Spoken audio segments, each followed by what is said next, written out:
Hey everyone, welcome back to our channel.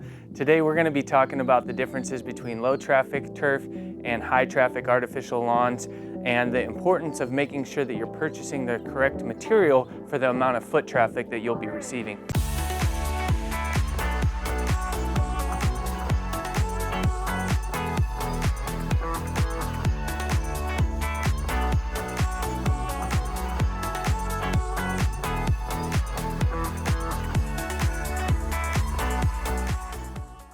The first thing that we're going to be talking about is low traffic areas such as front yards or in front of an office building where there's not going to be a whole lot of people walking on it. These grasses tend to be a little bit longer blade structure. They tend to be flat blades or C blades, and these are designed for little to no foot traffic, but they look very realistic and very aesthetically pleasing. When we're talking about high traffic areas, you want to keep in mind that you're going to need something that's a little bit sturdier than a long bladed grass. Focus on something that's a little bit shorter with a strong blade structure.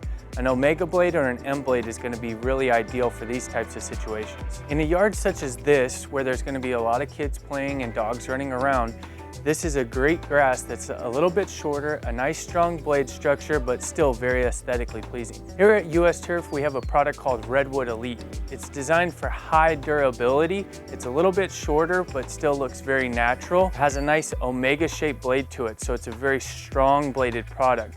On the opposite end of the spectrum, we have our Napa Lush.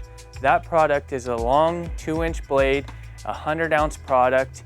It's very soft, very durable, but not designed for as much foot traffic as what the Redwood Elite is. And then in between those, we have a number of products that work for cross-functional areas where you want it to be durable, but you also want to keep that softness. All right, guys, as always, thanks so much for stopping by our channel. Please remember to like and subscribe below, and come visit us next time for more information about your synthetic grass installations.